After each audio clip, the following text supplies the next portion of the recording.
Assalamualaikum warahmatullahi wabarakatuh, sahabat sekalian yang berbahagia. Demi sebuah perubahan, kita memang harus mulai merancang apa yang menjadi potensi kita untuk ditata, kemudian dikerahkan menjadi sebuah kekuatan yang dapat memberikan dorongan positif bagi kemajuan demi kemajuan yang kita harapkan. Satu di antara cara untuk melakukan itu adalah dengan senantiasa meningkatkan iman dan takwa.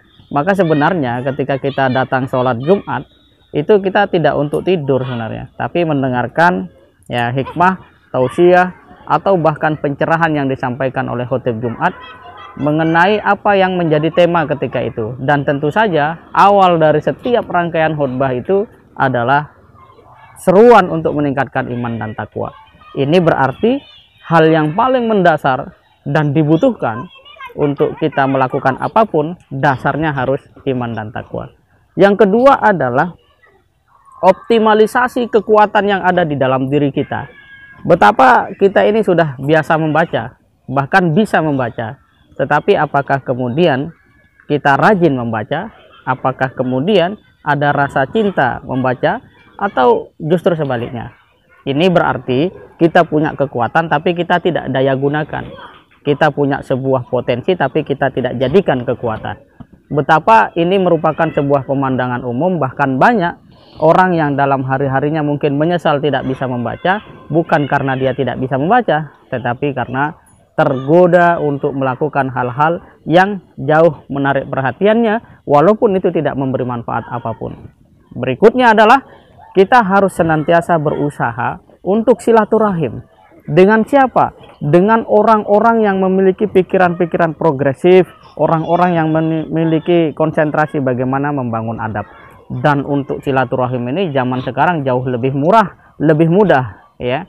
Kita mungkin tidak kenal Dr. Hamid Fahmi Jarkasi, tapi kita bisa lihat beliau di channel YouTube, di artikel-artikelnya. Kita mungkin tidak bisa bertatap langsung dengan Ustadz Abdul Somad, tapi YouTube-nya itu di mana-mana dan orang mengupload beragam tausiah yang beliau sampaikan kepada umat Islam. Jadi tidak ada alasan sebenarnya bagi generasi milenial saat ini yang sebenarnya mendapatkan anugerah berupa ya media yang menjadikan mereka punya kesempatan besar untuk menjadi orang-orang yang punya pikiran, progresivitas, dan adab itu sendiri.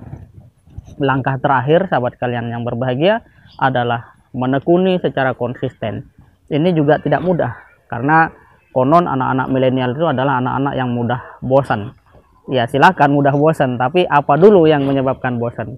Ya, apakah ketiadaan tujuan, ataukah kekurangan argumen, atau bahkan tidak punya latar belakang atau alasan yang memadai sehingga semua itu terjadi?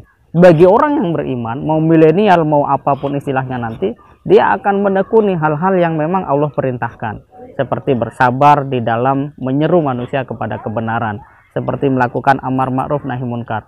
Itu senang tidak senang dia akan jalani itu dengan konsisten dan penuh kesungguhan. Jika tiga hal ini bisa menjadi bagian penting yang terus kita tempa dalam 24 jam waktu kita, insya Allah keberadaan kita, kehadiran kita, walaupun sekedar setetes kebaikan, itu bisa kita sampaikan kepada segenap umat manusia. Dan bertekadlah untuk itu, karena sebaik-baik manusia adalah yang paling bisa memberikan manfaat, atau bahkan yang terbaik manfaat dalam kehidupan yang bisa dia berikan. Semoga bermanfaat. Assalamualaikum warahmatullahi wabarakatuh.